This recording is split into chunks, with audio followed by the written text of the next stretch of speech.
A black street boy is wrongfully imprisoned for theft, but the truth about his past moves a hardened police officer. On a night when the rain seemed to carry the weight of the world, the fates of two souls collided in silence. Charlie, a young black street boy, was found amidst the wreckage of a looted store, accused of a crime he didn't commit. At the station, his empty gaze and the scar on his forehead revealed nothing, yet everything at once. On the other side, James Carter, a police officer hardened by years of tragedy and disillusionment, felt something he couldn't explain. That scar, so familiar, so unsettling. Could it be that Charlie's silence held not just the key to his innocence, but also the truth about a past James could never forget? How can two lives, so different, be connected by the same pain? And more importantly, could the ghosts of the past bring redemption to the present? Get ready for a story filled with mystery, emotion, and unexpected revelations, where every silence speaks louder than 1,000 words. This is yet another beautiful tale from Living Narratives, where you feel the true emotion of stories that make you reflect on life. Let us know in the comments where you're watching from, and join us on this unforgettable journey. The cold light of the station's flickering lamps cast dancing shadows on the grimy walls. The silence was broken only by the torrential rain hammering against the windows, as if the sky itself mourned for something greater than men could understand. At the center of that sterile and oppressive environment, a boy sat hunched on a metal chair. He did not look at anyone, his eyes fixed on the floor as if the world around him did not exist. His clothes were soaked, dirty, and clinging to his thin frame, revealing the fragility of someone who seemed to carry a burden far heavier than his age could bear. "Are you going to say something?" The raspy voice of a younger officer cut through the air, but no response came. Charlie remained silent, his fists clenched on his lap, as if holding his words so tightly was the only thing keeping him together. James Carter watched the scene from a corner of the room. He was not a man to intervene unnecessarily. His years of experience in the police force had taught him to wait, to observe the details others overlooked. But there was something about that boy that unsettled him deeply, an uncomfortable sensation, as though this scene had played out before, or as if he were part of something he didn't yet understand. When the younger officer gave up and left the room with a frustrated sigh, James decided it was time to act. He pushed the door open, its creak a testament to years of neglect, and stepped inside. The boy did not raise his eyes, but his posture grew even tenser. James sat across from him, letting the silence stretch for a moment before speaking. "You don't have to tell me anything right now, but I'll ask you something simple. How did you get that scar?" His voice was firm but not harsh, like someone trying to unlock a door without forcing the lock. Charlie's eyes flicked up just for a moment and met James. That gaze wasn't one of fear, but of something deeper, something James couldn't name. The boy quickly looked away, but that brief moment was enough to tighten the knot in James's chest. It was as if that gaze pulled him into an abyss of memories he would rather keep buried. "All right," James said, rising slowly. "We have time."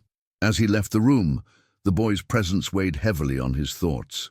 That scar wasn't just a mark, it was a message, something that seemed to scream in silence, begging to be deciphered. Back at his desk, James picked up a cold cup of coffee and let his eyes fall on an old photo he kept in a discreet corner. The picture showed his family, years before the tragedy that dismantled everything he knew. His gaze lingered on one detail he couldn't shake, an identical scar on his younger brother's forehead. "It's just a coincidence," he murmured to himself, but the words lacked the conviction he wanted them to carry. That night, while the other officers treated the case as just another incident involving street kids, James couldn't let go. He combed through old reports, connecting dots no one else seemed to notice. Every document he read, every piece of data he analyzed, deepened his sense of familiarity. It was as if the past was trying to infiltrate his present, and he couldn't ignore it. But the answer didn't come. At least not that night. When the clock struck midnight, James stood, exhausted but determined. He knew the mystery surrounding Charlie wasn't something he could unravel quickly, but he also knew he wouldn't rest until he found the answers. Back at the interrogation room, he peered through the window. Charlie was still there, sitting motionless. But there was something in his posture, something that seemed different, as if the boy knew that, even without words, he had managed to convey something to James, something that would change the course of both their lives. When James finally left the station that night, the rain had ceased, but the smell of wet earth lingered in the air. He knew this was only the beginning of a story he hadn't chosen to live, but one he somehow knew it was his responsibility to uncover. The sound of James Carter's boots echoed through the dimly lit hallway as he made his way back to the interrogation room. The station had settled into its usual late-night quiet, with the occasional murmur of officers finishing their reports and the distant hum of the coffee machine. But James's mind was far from quiet. The image of the boy's scar, the hollow look in his eyes, and the nagging familiarity gnawed at him like an itch he couldn't scratch. When he stepped into the room, Charlie was still sitting in the same position, his body rigid, his hands clasped together in his lap. The boy's silence wasn't just an act of defiance. It felt like a shield, as if speaking would shatter something fragile inside him. James sat down across the table, setting a cup of hot chocolate in front of the boy. He didn't say anything, didn't force an interaction. He simply watched, waiting to see if the boy would react. Charlie's eyes flicked toward the cup for a brief moment, before returning to the spot on the table he seemed to have been staring at for hours. James took a sip of his own coffee, letting the silence stretch out between them. He had learned long ago that silence could be more revealing than words. It was in those quiet moments that people often revealed their truths, whether they meant to or not. "You know," James said finally, his voice low and calm, "when I was your age, I used to sit in a chair just like that, silent, angry, scared, but mostly I felt alone." Charlie's shoulders tensed, a subtle reaction, but enough to tell James that he was listening. James leaned back in his chair, running a hand over his face. He hadn't planned to share anything personal, but something about this boy made him feel compelled to reach out. "I don't know what happened to you out there," James continued, "but I know that kind of silence. The kind that feels safer than speaking. The kind that keeps people from getting too close." For the first time, Charlie's eyes lifted to meet James's. The boy's gaze was guarded, but there was a flicker of something else. Curiosity, perhaps, or the faintest hint of trust. James seized the moment. "You don't have to talk to me," James said, his tone gentle. "But you should know, I'm not here to hurt you. I just want to understand." Charlie's lips parted as if he might speak, but no words came. Instead, he shifted in his chair, his hands clenching tighter. James sighed softly and stood up, taking his coffee with him. He paused at the door, glancing back at the boy. "The hot chocolate's not going anywhere," he said. "If you change your mind, it'll still be here." James left the room and returned to his desk. He couldn't shake the feeling that there was more to Charlie than met the eye. He opened his laptop and began searching through missing persons reports, scanning for anything that might connect the boy to a larger story. Hours passed as he pored over files, piecing together fragments of information. Then just as he was about to give up for the night, he found something. An old report buried under years of paperwork, a car accident from nearly a decade ago, a family torn apart, a baby unaccounted for. James felt his pulse quicken as he read the details. The location of the accident matched the area where Charlie had been found years later, and the description of the infant. James's hand trembled as he traced the outline of the scar in the photograph attached to the file. It was the same. James leaned back in his chair, his mind racing. Could it be possible? Could this boy, silent and guarded, be connected to the tragedy that had haunted him for so long? The thought was almost too much to bear, but deep down he knew he couldn't ignore it. He stood and walked back to the interrogation room, his steps heavy with the weight of what he might uncover. When he opened the door, Charlie was still, sitting there, the untouched cup of hot chocolate in front of him. But this time, the boy looked up as James entered, and there was something different in his eyes. A question, a flicker of hope. James sat down across from him again, the file tucked under his arm. He didn't open it, not yet. Instead, he leaned forward, his voice steady but filled with emotion. "Charlie," he said, "I think there's something we need to talk about." The boy's expression didn't change, but his hands unclenched slightly. The shield of silence that had surrounded him all night seemed to waver, just for a moment. James knew it wasn't much, but it was a start, and for the first time he felt like they were both on the edge of something that could change everything. The dim glow of the desk lamp illuminated the small frame of the photograph James Carter held in his trembling hands. The edges of the photo were worn, frayed by years of being tucked away, but the image was clear enough to pierce through his thoughts like a dagger. It showed his younger brother, David, smiling broadly with his arm around James, who had been a much younger man then. David's wife stood beside him, holding a tiny baby wrapped in a soft blue blanket. James closed his eyes and exhaled sharply, his grip tightening on the photo as memories long buried clawed their way to the surface. It had been a rainy night, much like the one that had brought Charlie into the station. James remembered the phone call that shattered his world, a single moment that marked the end of everything he had known. His brother's car had gone off the road and into the river. The paramedics had recovered David and his wife, but the baby had been swept away by the current.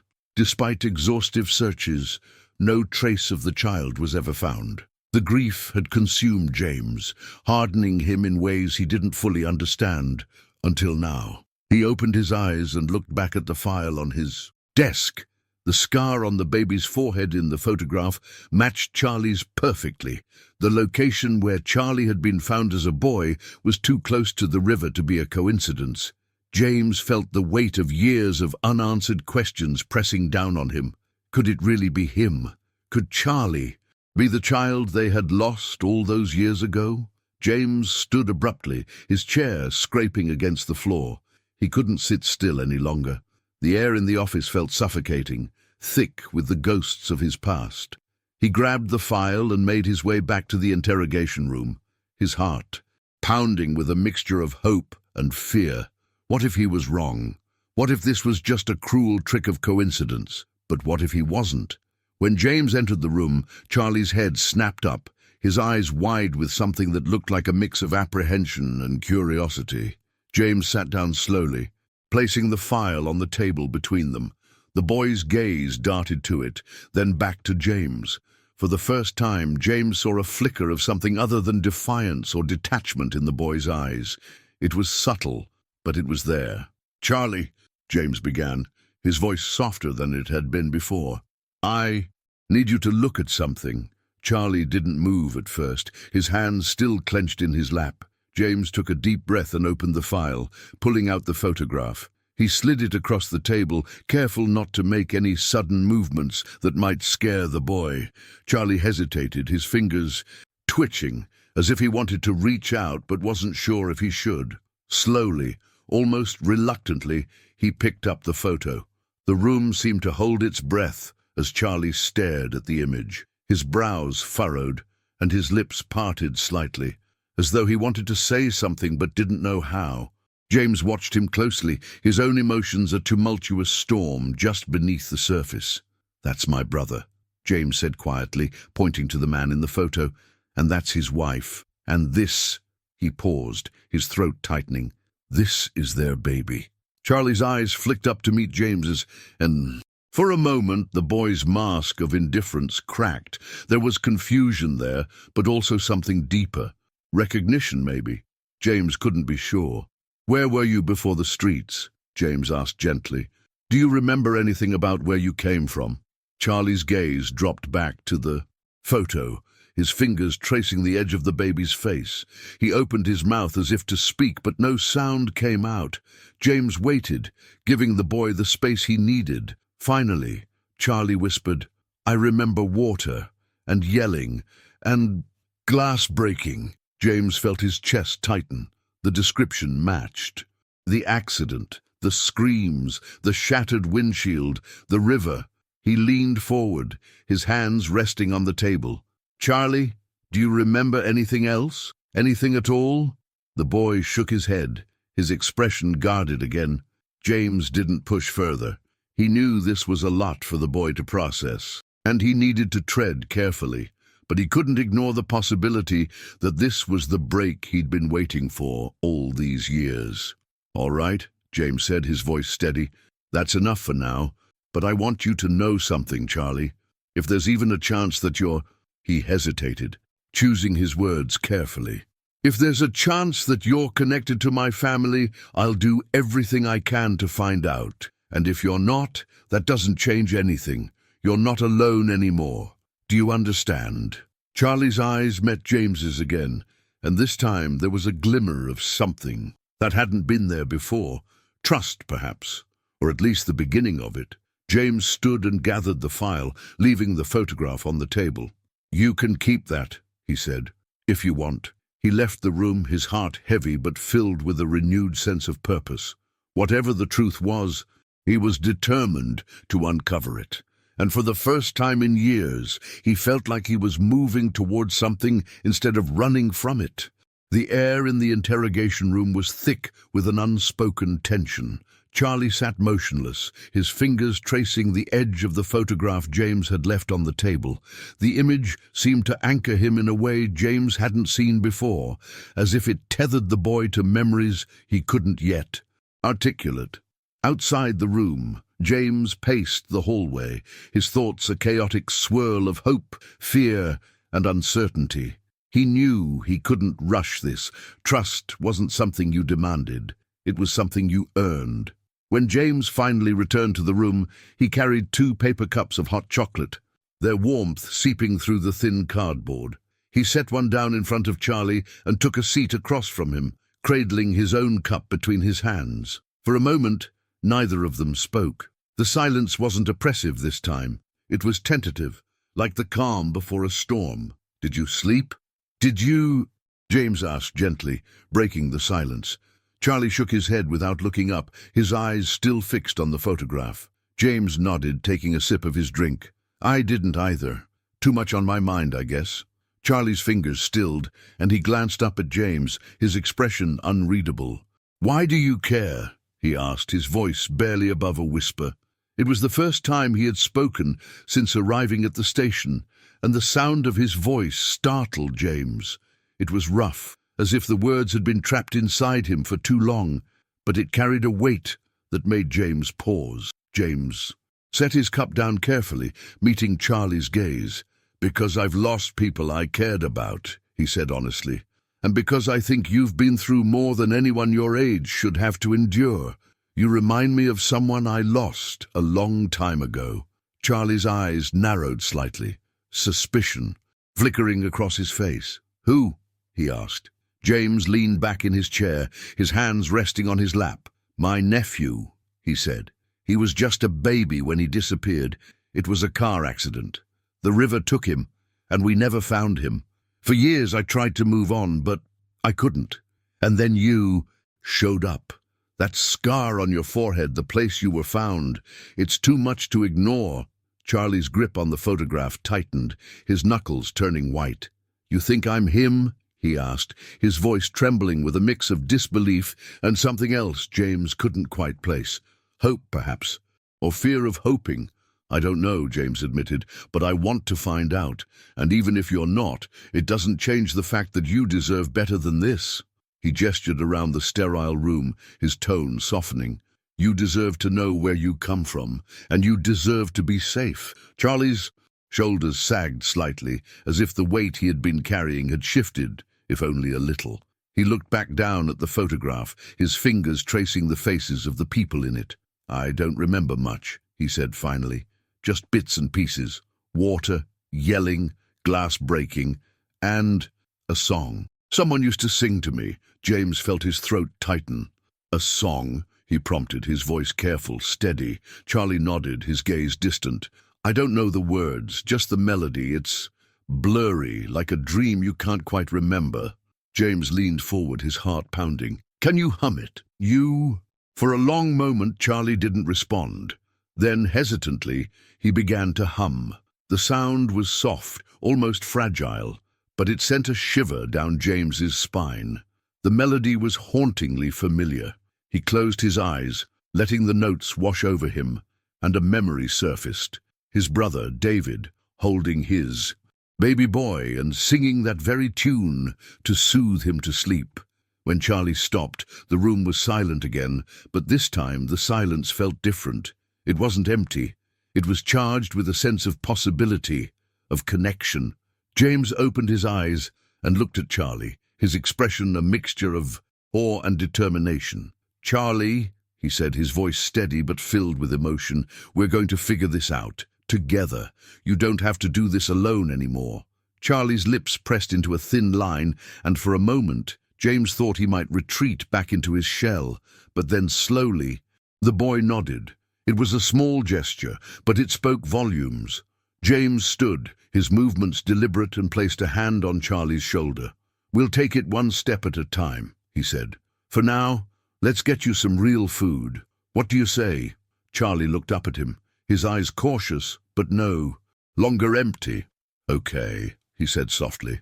As James led him out of the interrogation room, he felt a flicker of hope for the first time in years. The road ahead would be long and uncertain, but for now they had taken the first step, and that was enough. The soft clinking of utensils echoed through the quiet diner, where James and Charlie sat across from each other in a booth near the window. The boy poked at his plate of scrambled eggs and toast, his appetite seeming as fragile as the tentative bond forming between them. Outside, the early morning, light filtered through the rain-streaked glass, casting muted reflections on the table. James watched Charlie closely, his own coffee untouched, as he tried to piece together the fragments of the boy's past. You don't have to eat if you're not hungry, James said gently, breaking the silence. Charlie shrugged, his shoulders barely moving, and took a small bite, more out of obligation than desire. James leaned back, his gaze fixed on the boy. I'm not going to rush you. I just want to help. Charlie glanced up, his eyes guarded but not entirely closed off. Why? He asked, his voice still, quiet but a little steadier than before. Why do you care what happens to me? James took a deep breath, searching for the right words. Because I've seen too many kids fall through the cracks, he said, and because I think you deserve a chance. Whether or not you're connected to my family, you deserve better than what you've had. Charlie's fork stilled on his plate, and he stared at the table for a long moment before speaking. Nobody's ever said that to me before.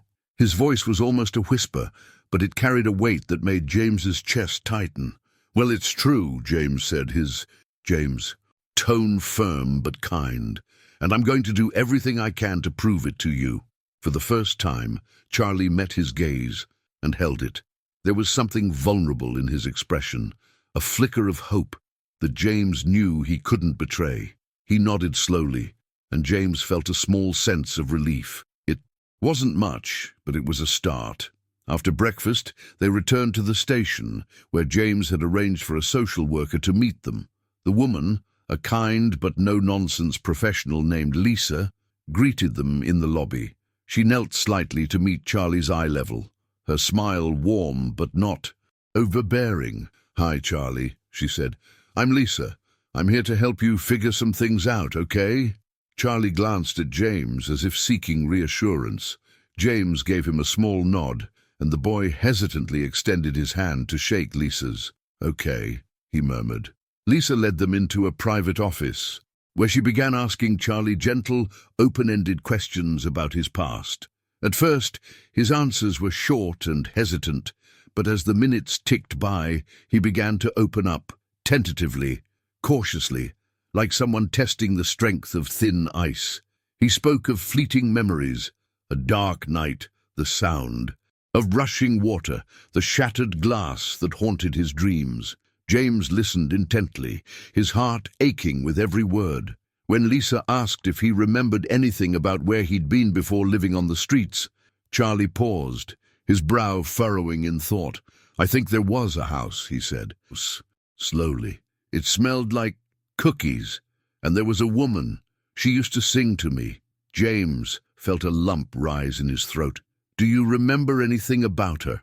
he asked, his voice steady but tinged with emotion. Charlie shook his head. "Not really, just her voice and her hands. She had kind hands." Lisa made a note on her clipboard, her expression thoughtful. "That's good, Charlie, really good. We can work with that." She glanced at James, her eyes meeting his in a silent exchange of understanding. They were beginning to piece together a picture, but there were still so many missing pieces. After the session, James walked Charlie back to his desk, where he pulled out the file he'd been poring over the night before. "Charlie, I want to show you something," he said, opening the folder to reveal the old photograph of his brother's family. He placed it on the desk between them. "That's my brother David, and that's his wife Rachel, and this," he pointed to the baby in the photo, "this might be you." Charlie stared at the photograph, his expression unreadable. "How can you be sure?" he asked quietly. "I can't," James admitted. "Not yet, but there are tests we can do, and if you're okay with it, I'd like to find out." Charlie hesitated, his fingers brushing the edge of the photo. "What if I'm not him?" James leaned forward, his voice firm but gentle. "Then it doesn't change anything. You still matter, Charlie. You still deserve a chance at a better life. This isn't about proving who you are. It's about helping you figure out where you belong." Charlie's gaze lingered on the photograph, his eyes glassy with unshed tears. Finally, he nodded. "Okay, let's do it." James felt a surge of emotion, a mix of hope and determination. "All right," he said, "one step at a time."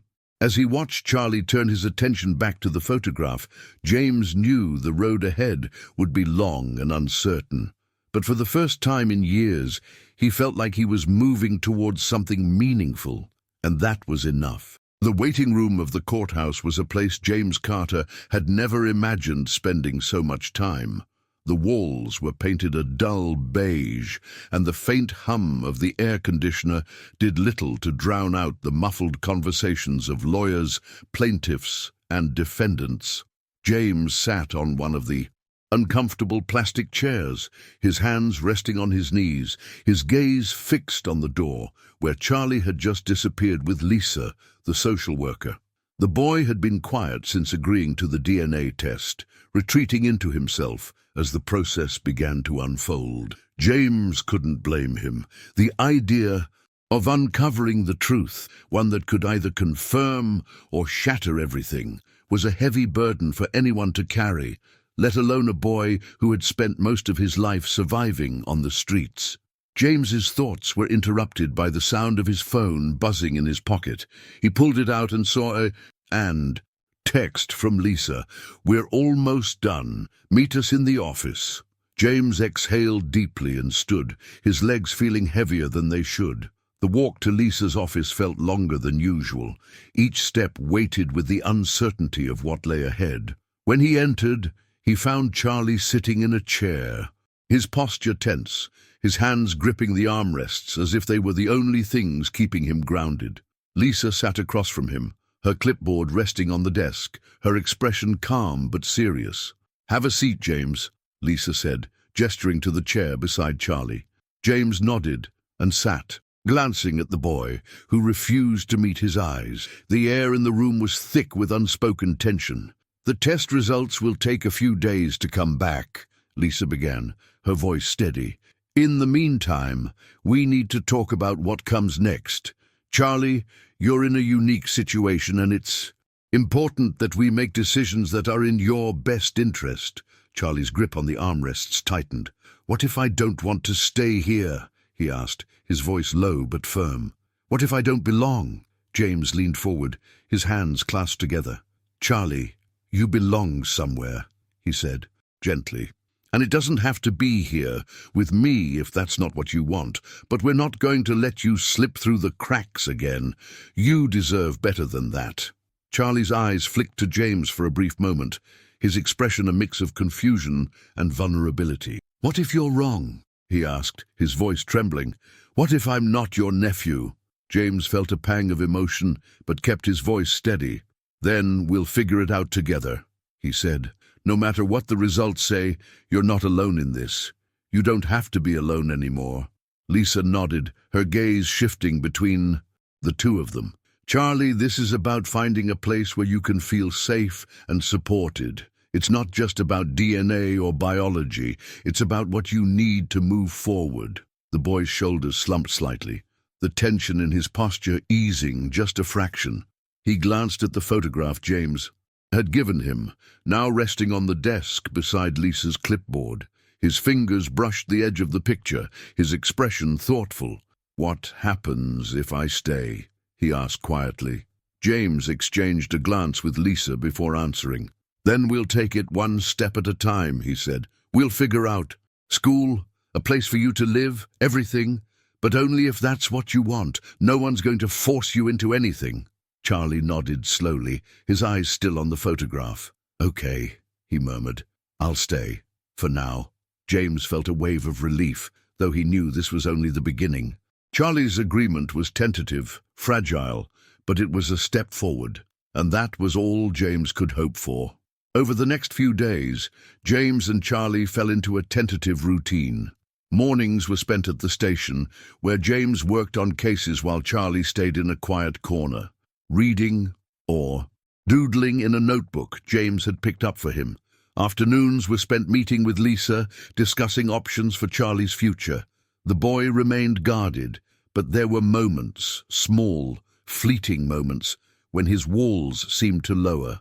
One evening, as they sat in James's small apartment eating, "Takeout," Charlie spoke up unexpectedly. "What if the results come back, and I'm not your nephew?"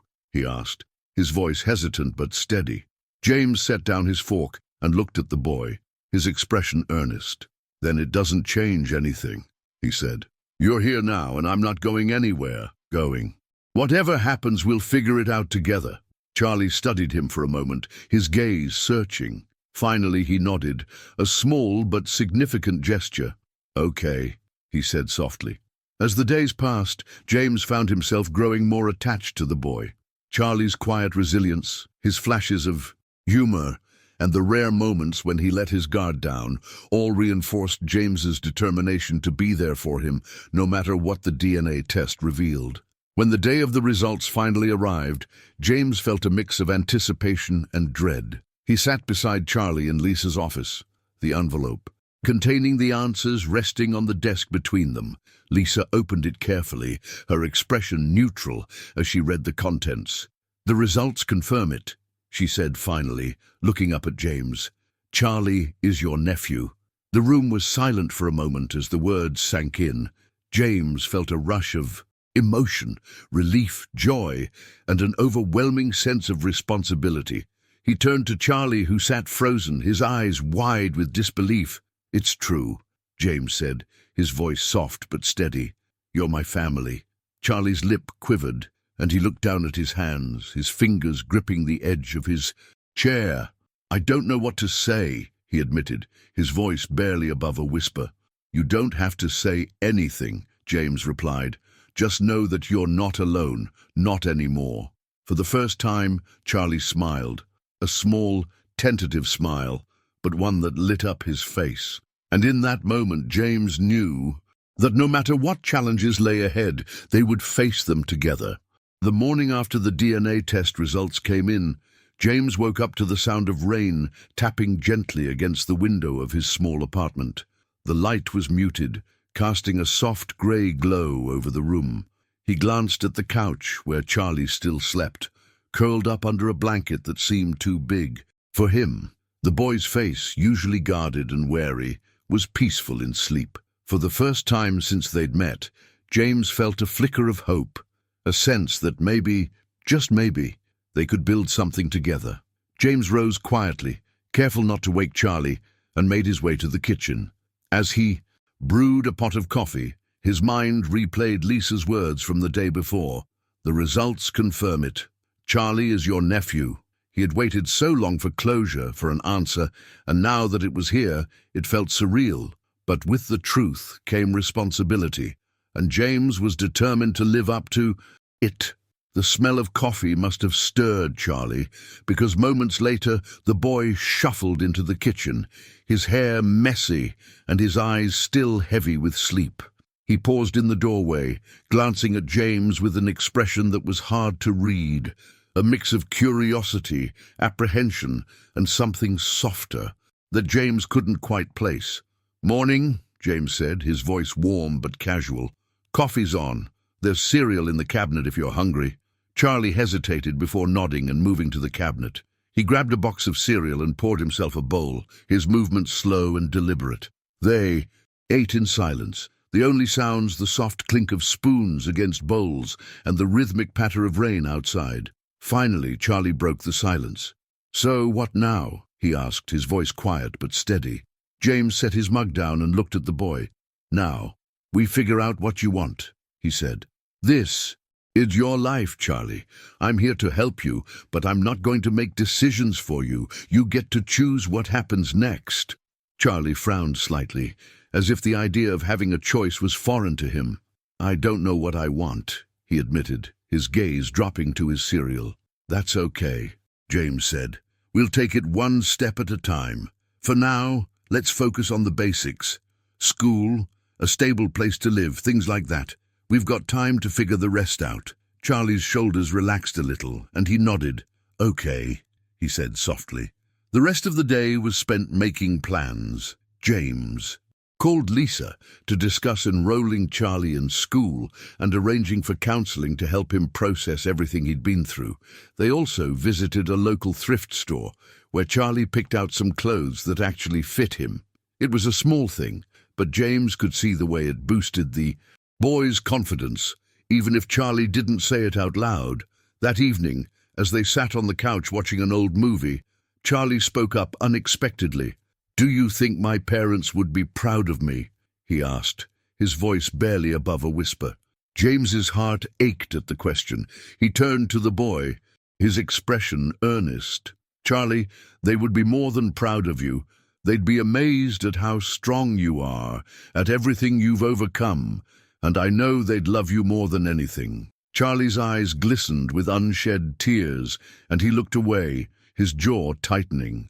James didn't press him, letting the boy process his emotions in his own time. But he placed a hand on Charlie's shoulder, a silent gesture of support that seemed to ease some of the tension in the boy's posture. Over the next few weeks, their lives began to settle into a new rhythm. Charlie started school, where he struggled at first to adjust, but gradually began to find his footing. James made a point of being there for him every step of the way, whether it was helping with homework, attending parent-teacher meetings, or simply listening when Charlie needed to talk. One afternoon, as they worked on a project together at the kitchen table, Charlie paused and looked at James. "You're really not going to give up on me, are you?" he asked, his tone a mix of disbelief and hope. James set down the glue stick he'd been using and met Charlie's gaze. "Never," he said firmly. "You're stuck with me, kid." Charlie's lips curved into a small smile, the first genuine one James had seen from him. "Okay," he said, and for the first time, it sounded like he believed it. That night, as James lay in bed, he thought about how far they'd come in such a short time. There was still a long road ahead, filled with challenges and uncertainties, but for the first time in years, James felt a sense of purpose. Charlie wasn't just his nephew, he was his family, and James would do whatever it took to give the boy the future he deserved. The first chill of autumn had begun to settle in, and the leaves outside James's apartment window had turned a fiery mix of red and orange. The small kitchen table was cluttered with papers, school supplies, and the remnants of Charlie's breakfast. James stood at the counter staring into his coffee mug, his thoughts distant. The house was quieter now. Charlie had gone to school, a routine that had become both a relief and a source of unease for James. While he was proud of the boy's progress, He couldn't shake the sense that the past still clung to them, waiting to resurface. Later, that afternoon, James found himself sitting in a worn leather chair in Lisa's office. She had called him in to discuss Charlie's progress and their next steps. Lisa's desk was neatly organized, her clipboard resting on top of a stack of case files. "Charlie's doing well in school," Lisa began, her tone professional but warm. "His teachers say he's quiet but engaged. He's even made a couple of friends." James smiled faintly. "That's good to hear. I've been trying to give him space to adjust, but it's hard not to hover." Lisa nodded knowingly. "It's natural, but he's making progress, and that's what matters. However, there are some things we need to address. Charlie's been through a lot, and while he's opening up little by little, he still has a long way to go." James's expression grew serious. "What do you suggest?" "Counseling," Lisa said simply. "He's been through trauma, James. He needs a safe space to process it, to confront it, and honestly, I think it would help you too." James hesitated, the weight of her words settling over him.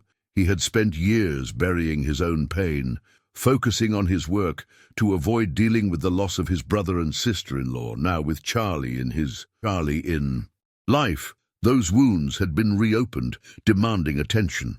"I'll talk to him about it," James said finally. "If he's willing, we'll give it a try." Lisa smiled gently. "That's all I ask." That evening, when Charlie returned home, James brought up the subject over dinner. The boy was quieter than usual, pushing his food around on his plate as James spoke. "Lisa thinks it might be a good idea for both of us to talk to someone," James said carefully. "A counselor, someone who can help us sort through everything that's happened." Charlie didn't respond immediately. When he finally looked up, his eyes were guarded. "Do you think I'm broken or something?" he asked, his voice tinged with defensiveness. James's heart ached at the question. He set his fork down and leaned forward, his tone gentle but firm. "No, Charlie, I don't think you're broken, but I know you've been through a lot, and I want to make sure you have all the support you need, that we both do. Talking to someone doesn't mean there's something wrong with you. It just means you're strong enough to face what's happened." Charlie's gaze dropped back to his plate, and he was silent for a long moment. Finally, he gave a small nod. "Okay, I'll try it." James felt a wave of relief, but didn't let it show. "Thank you, Charlie. We'll do this together." The following week, they had their first session with a counselor named Dr. Hayes, a kind woman with a soothing voice and a talent for making people feel at ease. The office was cozy, with soft lighting and shelves lined with books and plants. Charlie sat stiffly at first, his arms crossed over his chest, but Dr. Hayes had a way of gently guiding the conversation, and soon he began to open up, cautiously but genuinely. "I remember the river," Charlie said at one point, his voice barely above a whisper. "It was so loud and cold. I don't remember much else, just being scared." James listened intently, his own memories of that night flooding back. He wanted to reach out, to comfort the boy, but he knew this was Charlie's moment to speak his truth. "It's okay to feel scared," Dr. Hayes said gently. "What you went through was terrifying, but you survived, Charlie. That's a testament to your strength." Charlie's eyes glistened, but he didn't cry. Instead, he nodded, a small but significant gesture. James felt a surge of pride for the boy's courage, knowing how hard it was for him to revisit those memories. After the session, as they walked back to the car, Charlie was quiet, but not withdrawn. He seemed lighter somehow, as if a small part of the burden he carried had been lifted. James glanced at him and smiled. "You did good in there," he said. Charlie shrugged, but there was a hint of a smile on his face. "It wasn't as bad as I thought it'd be." "That's a start," James said. As they drove home, James couldn't help but feel that they were finally moving forward. The past would always be a part of them, but it didn't have to define their future. And for the first time in a long time, the future felt like something worth looking forward to. The courtroom was a stark contrast to the warmth of Dr. Hayes's office. The polished wooden benches and the stern faces of court officials created an atmosphere that felt heavy, almost suffocating. James sat beside Charlie at the defendant's table, his hand resting on the boy's shoulder. The custody hearing was underway, and the stakes had never felt higher. Charlie, dressed in a button-up shirt and slacks James had insisted he wear, sat stiffly in his seat. His eyes flicked nervously between the judge and the lawyer representing Child Protective Services. James could feel the tension radiating off him, but he kept his hands steady, a silent reassurance that they were in this together. Lisa had warned James about how these hearings could go. The system was designed to prioritize the best interests of the child, but proving that James, a single man with a demanding job, was the best option. For Charlie wasn't going to be easy. The CPS lawyer wasted no time pointing out the challenges. "Your Honor," the lawyer said, standing with a practiced air of authority, "while Mr. Carter's intentions may be genuine, his occupation as a police officer involves long hours and significant risks. It's unclear whether he has the time or resources to provide Charlie with the stable environment he needs." James clenched his jaw but stayed silent. His own lawyer, a kind but sharp-witted woman named Margaret, rose to her feet. "Your Honor," Margaret began, "my client has demonstrated unwavering commitment to Charlie's well-being. He's not only provided him with a stable home, but has also ensured that he's enrolled in school, attending counseling, and receiving the care he needs to thrive. Stability isn't about a 9-to-5 schedule, it's about showing up. And Mr. Carter has done that every single day since Charlie came into his life." The judge, a woman in her 60s, with kind but piercing eyes, nodded thoughtfully. "Thank you, Miss Margaret. I'd like to hear from Charlie now." The room fell silent, and all eyes turned to the boy. Charlie's grip on the edge of the table tightened, and he glanced at James, who gave him an encouraging nod. Slowly, Charlie stood and walked to the front of the courtroom. He looked small and vulnerable in the vast space, but when he spoke, his voice was steady. "I don't really know what to say," Charlie began, his eyes darting around the room before landing on the judge. "But James is the first person who's ever made me feel like I matter. He listens to me, he's there when I need him, and he doesn't give up on me, even when I mess up." Charlie took a deep breath, his hands trembling slightly. "I know he works a lot, but he always makes time for me.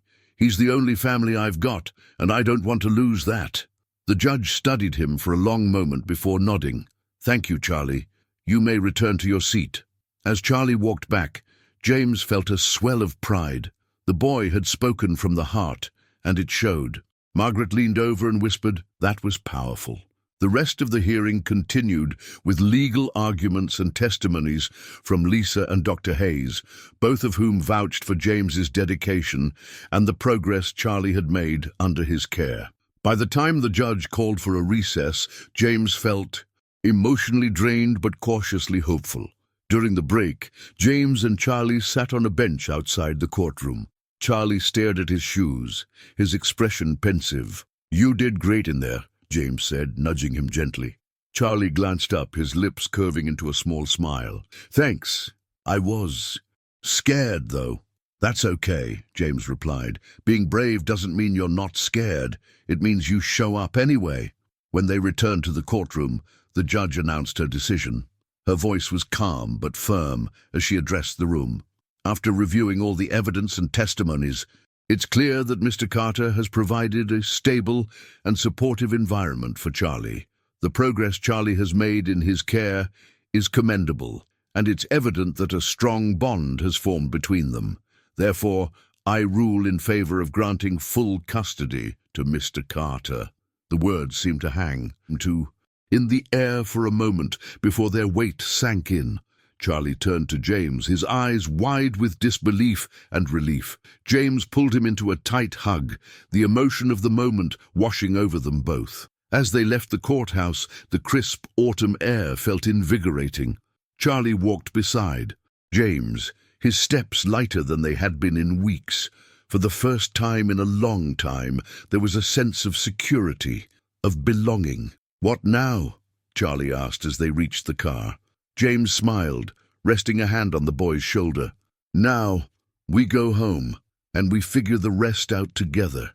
Charlie nodded, a hint of a smile playing on his lips.